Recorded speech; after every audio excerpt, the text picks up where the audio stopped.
The story begins in Arizona in 1873. In the desert, a wounded man wakes with no memory. His stomach is cut open, his head foggy, and a strange metal device is locked on his wrist, impossible to remove. The only other thing he has is a photo of a woman he doesn't recognize. He smashes the band against a rock. It will not move. 3 armed riders soon surround him, assuming an injured drifter must be a fugitive. The stranger reacts on instinct, drops all 3, steals what he needs. He takes a horse and supplies from them, then rides hard toward Absolution. There he tries to wash up in a house, but Preacher Meacham catches him at gunpoint. Asked his name, the man can only say he doesn't know. Seeing the wound, Meacham takes him to the church and treats him. Absolution is then rattled by Percy Dollarhide, spoiled son of Colonel Woodrow Dollarhide, the feared rancher who rules the area. Percy rides in showing off, shooting a bar sign, drinking without paying, and leaning on his father's power. He forces townspeople to hand over money for his liquor, then demands the same from the stranger.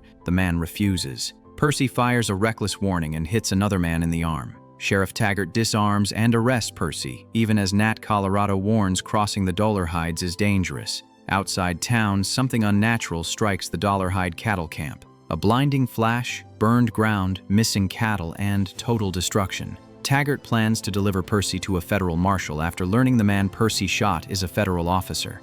The town doctor is shaken, and his wife Maria comforts him as he wonders why she stays in such a dangerous place. Later, in the saloon, Maria buys the stranger a drink for standing up to Percy. A woman named Ella notices the device on his wrist and presses him for answers. He can't even remember his own name. Ella realizes it's real amnesia, hints she is searching for something too and that he is connected. But Taggart and his deputies arrive. Taggart tries to take him in quietly. The moment tension spikes, the stranger fights like a veteran, dropping the lawman in seconds. He nearly shoots Taggart, but Taggart's grandson Emmett distracts him, and Ella knocks him out. He wakes in a jail cell beside Percy. Percy taunts. The stranger slams him into the bars. Word reaches Colonel Dollarhide about the destroyed camp. Then Nat brings worse news. Percy is jailed. Woodrow erupts, until Nat says the stranger's name. Jake Lonergan. Taggart shows Jake a wanted poster, $1,000 reward, dead or alive, and charges including the murder of Alice Wills,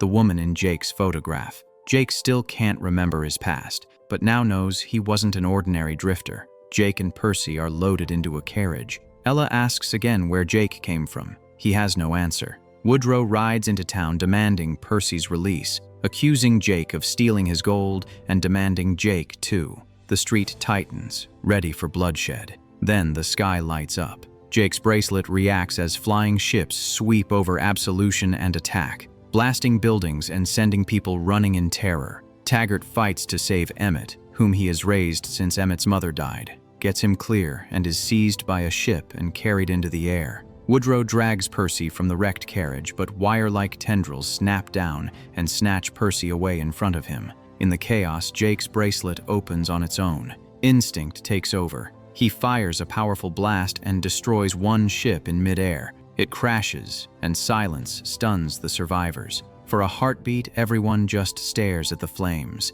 Woodrow demands to know what Jake's weapon is. Jake can't explain. They cautiously approach the crash site, expecting riders or bodies inside, but the wrecked craft is empty, until a scream nearby reveals a tall, terrifying creature trying to escape. Nat sees it is bleeding.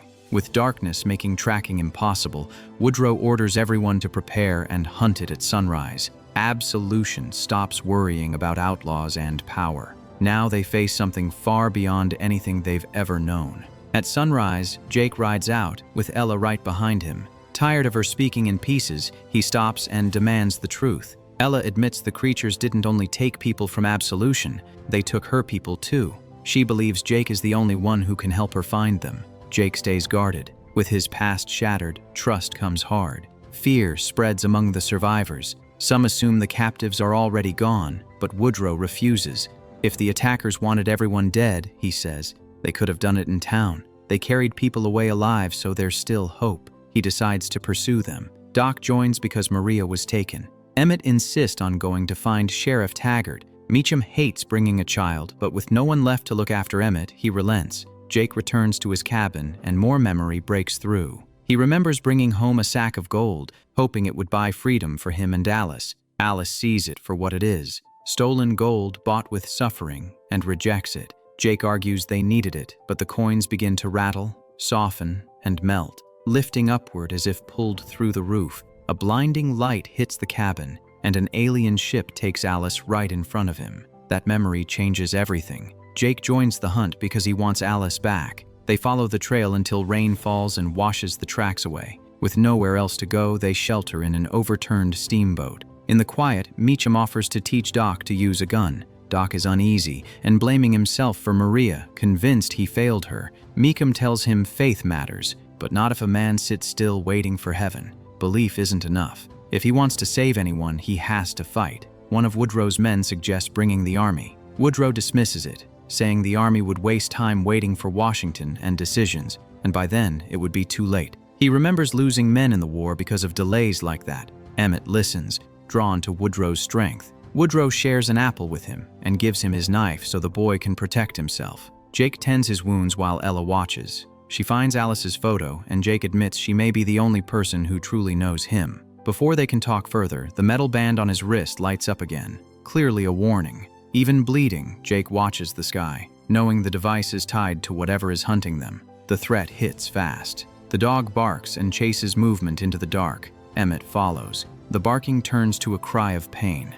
Emmett hides as a creature slips past, then it suddenly appears in front of him. He drops Woodrow's knife. As the monster reaches for him, Meacham shoots and saves the boy, but the creature lunges at the preacher. Jake rushes in, but the creature vanishes before he can use the bracelet. Meacham is dying. With his last strength, he tells Jake to save their people, then dies. One of the few who saw more in Jake than a wanted man. At dawn, they bury Meacham. Doc awkwardly says a few words, plain and real, then they move on. Woodrow notices Emmett has gone quiet. The boy admits he's worried about his grandfather, reminding everyone they're all chasing someone they love. The trail leads into a canyon where outlaws ambush them. One recognizes Jake. This is his old gang. Jake takes control and forces them to bring him to their camp. There he meets the new leader, Dolan, who mocks Jake when he sees Ella and claims she's the woman Jake betrayed the gang for. Dolan has Jake disarmed and beaten, demanding the missing gold. Jake tells the truth. The creatures took it. Dolan calls it madness, then orders his men to kill Ella. Jake's bracelet activates. He fires and kills Dolan instantly. The gang loses its nerve and backs down. Jake gets his group moving, and Hunt quietly returns Jake's gun, showing some still respected him. But the escape doesn't last. Alien ships return, snatching men off horses. Jake nearly gets taken, breaks free, and destroys a ship with the bracelet. Then Ella is seized and lifted into the air. Jake rides after the ship and times a jump onto it. At close range, he fires, sending the craft crashing into a lake. Jake, Ella, and the creature inside go down with it. They reach shore, but another alien attacks and wounds Ella badly in the stomach. Jake shoots it and drags Ella back, doing everything he can to keep her alive as she fades. She asks about the woman in the photo, and Jake remembers promising he would find Alice. His memory returns only through pain. Soon, native warriors surround and capture the group.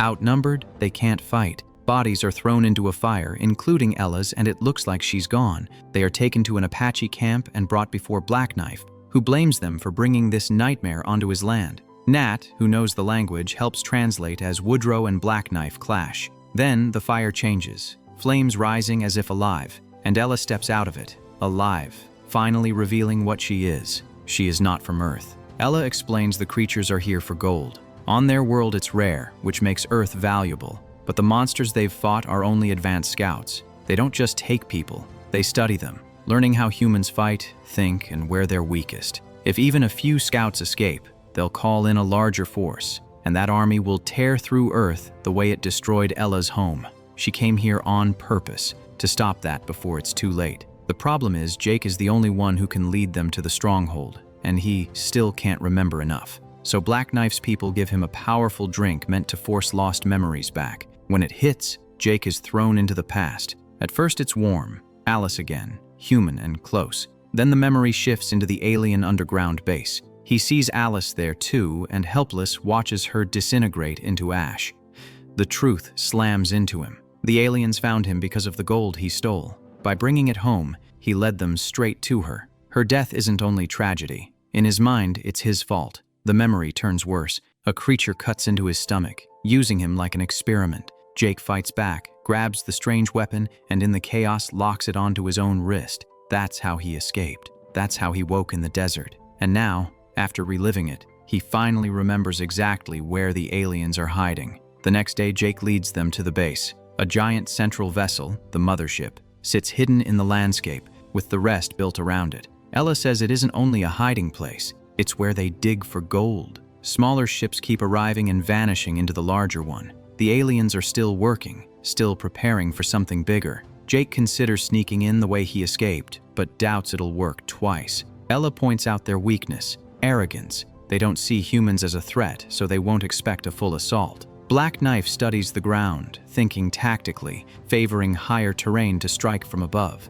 Woodrow argues bows and brave hearts won't be enough. To win, they must pull the creatures into a fight they can control. Before the plan settles, Emmett realizes Jake is gone. Jake goes for his old gang. He finds them dividing stolen gold, preparing to flee by boat, thinking distance will save them. Jake calls them fools. This isn't local. If scouts survive and bring reinforcements, there will be nowhere to run. Then he offers outlaws the only reason that matters. Follow him into battle, and there may still be gold to claim at the end. That turns them around. While Jake's gone, Woodrow and Black Knife keep clashing. Woodrow wants to lure the aliens out, box them in, and crush them from every direction. Black Knife won't hand over Apache warriors to a man he doesn't trust. The tension holds until Nat steps in. He tells Black Knife that after Nat's parents died, Woodrow took him in and raised him, taught him to fight, survive, and never back down. Woodrow doesn't love violence, Nat says, but he will stand firm when it matters.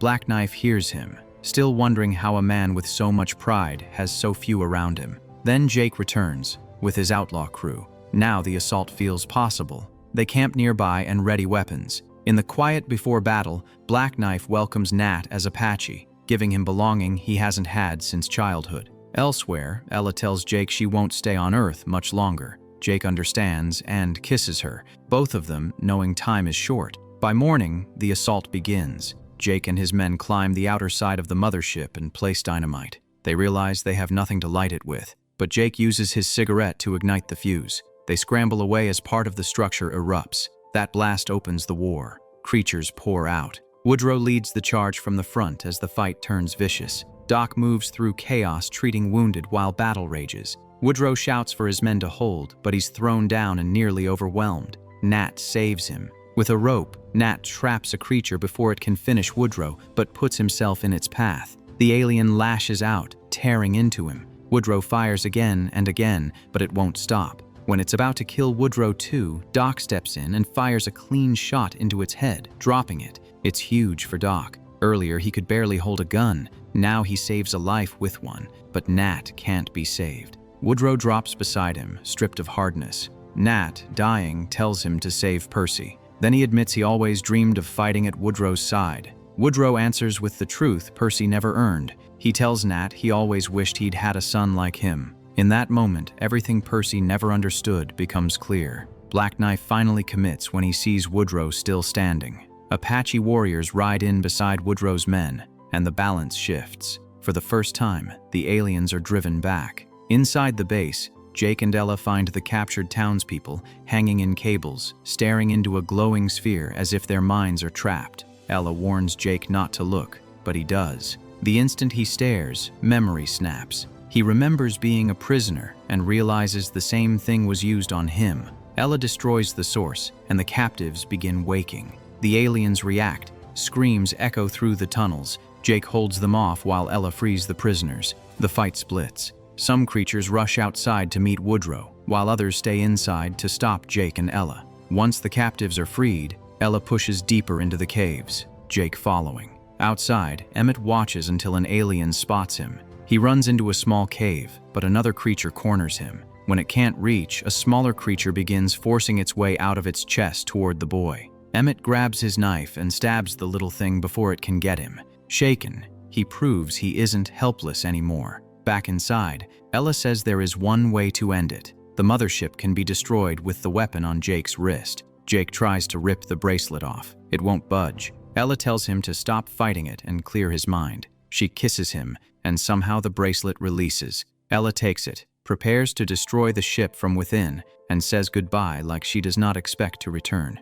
Jake is forced into cover by another alien. Emmett sees the freed prisoners emerging, but Jake and Ella aren't with them. Woodrow goes inside to find Jake. Deep in the base, Jake is dragged back to the room where they experimented on him. An alien straps him to a table, the same one he injured in the eye during his escape. It leans in with a blade, ready for revenge, until Woodrow arrives firing. The shots knock it beneath a container of molten gold. Jake shoots the tank, drowning the alien in liquid metal and dropping it. The mothership begins powering up. Jake and Woodrow sprint out as it rises into the air. Ella reaches the core, activates the bracelet, and triggers the final blast. The ship tears apart above them, destroyed before the aliens can escape or call reinforcements. Burning wreckage explodes and the survivors are free. The rescued prisoners are dazed, minds scarred, many struggling with memory like Jake did, but still able to recognize the people they love. Jake returns home with flowers and sees the hummingbird again,